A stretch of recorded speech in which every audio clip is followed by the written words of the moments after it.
చంద్రబాబు ఇంకా ఎంతకాలం అబద్దాలు చెప్తావు? సీఎం చంద్రబాబుపై ఫైర్ అయిన లక్ష్మీ పార్వతి.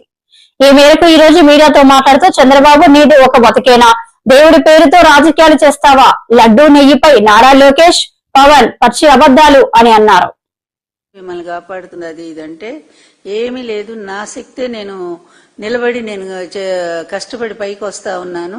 అందువల్ల నా కష్టంతోనే నేను ఏదైనా సాధించుకోగలుగుతున్నాను తప్ప ఏ దేవుడి మీద నాకు నమ్మకం లేదని చాలా స్పష్టంగా చెప్పాడు ఈ వ్యక్తి. అంటే ఎంత పరమ నాస్తికుడో మీరు అర్థం చేసుకోండి.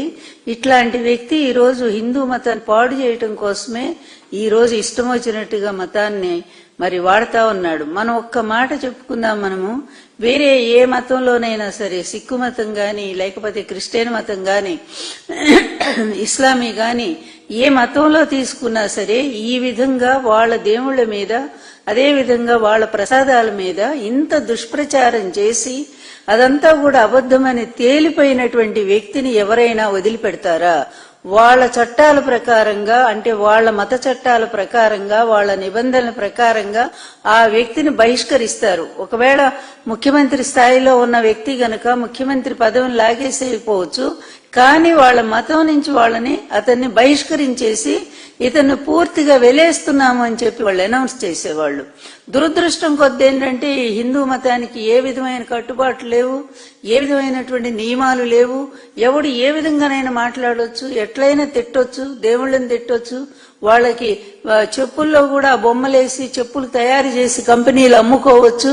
అప్పుడు కూడా వీళ్ళకి సిగ్గు రాదు అంతే. ఎందుకంటే ఇట్లాంటి పనికి మాలిన వాళ్ళంతా కూడా హిందూ మత ద్వేషులు. వీళ్ళకి కులం లేదు, కులం ఉంది, మతం లేదు, కులం ఉంది. ఆ కులాన్ని కాపాడుకోవటానికి ఇంకెన్నో అబద్ధాలు ఇతను ఆడుతూనే ఉంటాడు. అంటే ఒక ప్రజాస్వామ్య పరిరక్షకుడైనటువంటి ఒక వ్యక్తి నీచమైన పరిపాలన సాగిస్తూ తన ప్రత్యర్థిని, తన కొడుకు వయసు ఉన్నటువంటి జగన్మోహన్ రెడ్డి గారిని గెలవలేక అడ్డదారిలో ఏ విధంగా గెలిచాడో మన ప్రభాకర్ గారు చాలా స్పష్టంగా చెప్పారు.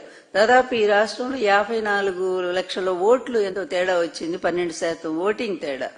మరి ఇంత శాతం ఓటింగ్ తో అడ్డదారిలో గెలిచినటువంటి వ్యక్తి అడ్డదారిలోనే అధికారానికి వచ్చాడు. ఈ అడ్డదారిలో రావటం అనేది అతనికి ఈ రోజు కొత్త ఏం కాదు కదా. ఆ రోజు అంతే కదా, 94 ఎలక్షన్స్ లో ఎన్టీఆర్ గారు నేను ఎంత కష్టపడి రాష్ట్రం అంతా పర్యటించి మొత్తం 258 సీట్లు కమ్యూనిస్టులతో సహా గెలిపిస్తే 8 నెలలు తిరగకుండానే అడ్డదారిలో నన్ను ఒక బూచిగా చూపించాడు. రోజు వాళ్ళ పచ్చ మీడియాలో ప్రచారం చేయించాడు. మరి ఇష్టం వచ్చినట్టుగా అబద్ధాలు రాయించాడు. చివరికి ఎన్టీఆర్ క్యారెక్టర్ అసాసినేట్ చేయించాడు.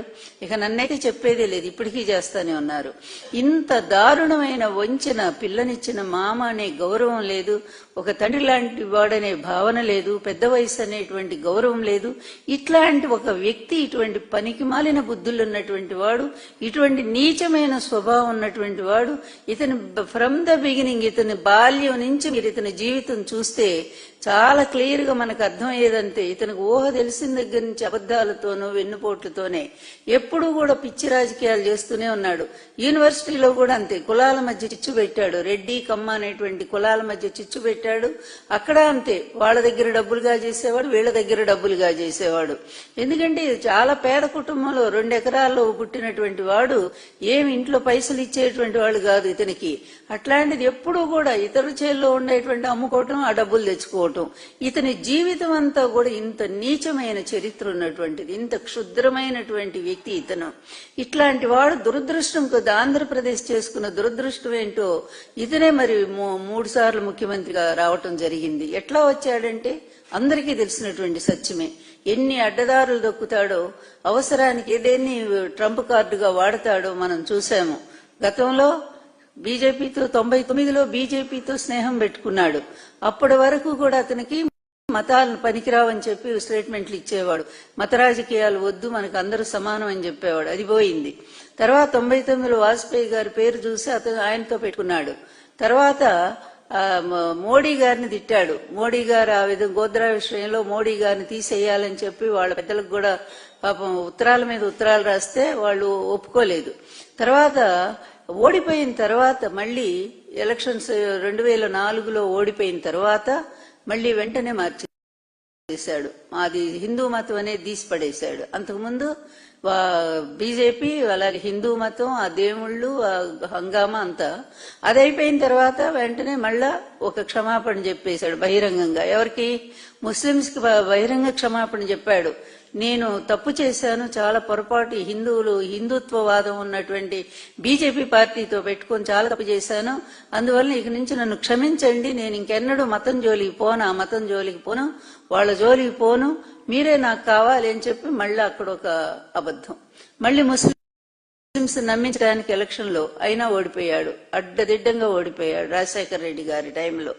ఇతని జీవితంలో ఇతని ఎయిమ్ ఒకే ఒక్కటి ఉంటుంది, ఎప్పుడూ కూడా తను అధికారంలోకి రావటానికి ఎంత నీచానికైనా దిగజారిపోతాడు.